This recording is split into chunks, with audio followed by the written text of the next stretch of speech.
In breaking news, US President Donald Trump has just delivered on his promised tariffs with trade partners Canada, Mexico and China.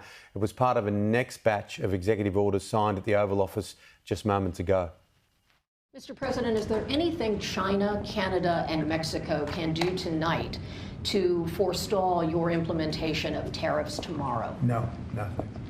Not right now, no. Not a negotiating tool? No, it's not. No, it's a pure economic. We have big deficits with, as you know, with all three of them. And in one case, they're sending massive amounts of fentanyl, killing hundreds of thousands of people a year with the fentanyl.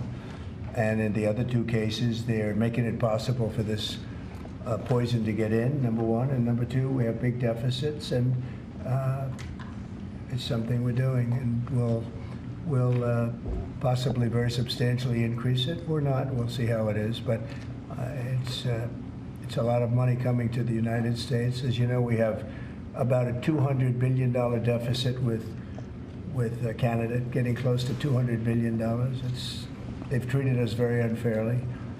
And I say, why should we be subsidizing Canada? It's wonderful. I have so many friends in Canada. It's a great place. Is there a concession you're looking for, sir? No, we're not looking for a concession. And we'll just see what happens.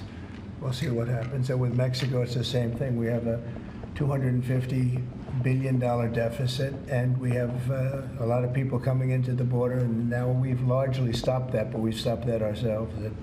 I think they've done a fantastic job. You've seen the numbers, they've dropped to almost zero.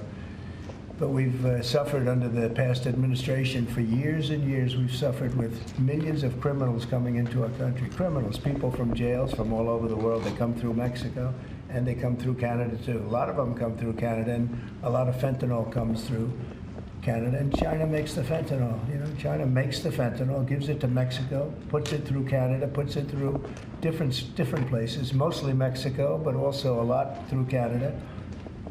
And so all three haven't treated us very well. There are significant... Can I ask you about your meeting with NVIDIA? What did you talk about, and do you think you need to ban more of the chips that they're selling to China? Well, he's a great gentleman, and I hadn't met him. He's the biggest in the world in terms of chips. And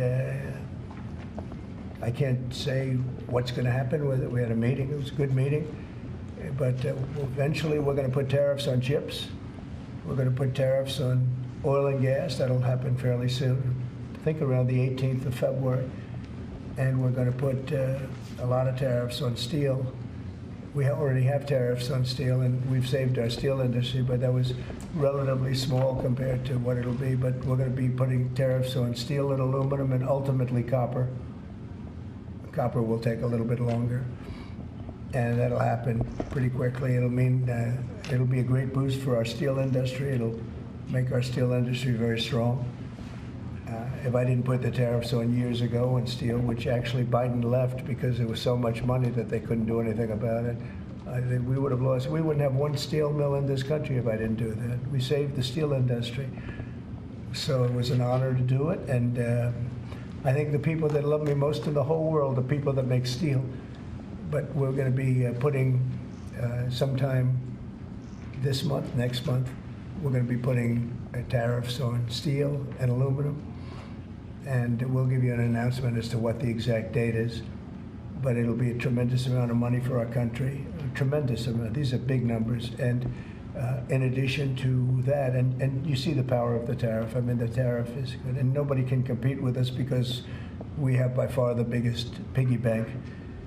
And so that'll take place very quickly. But also we'll be doing pharmaceuticals.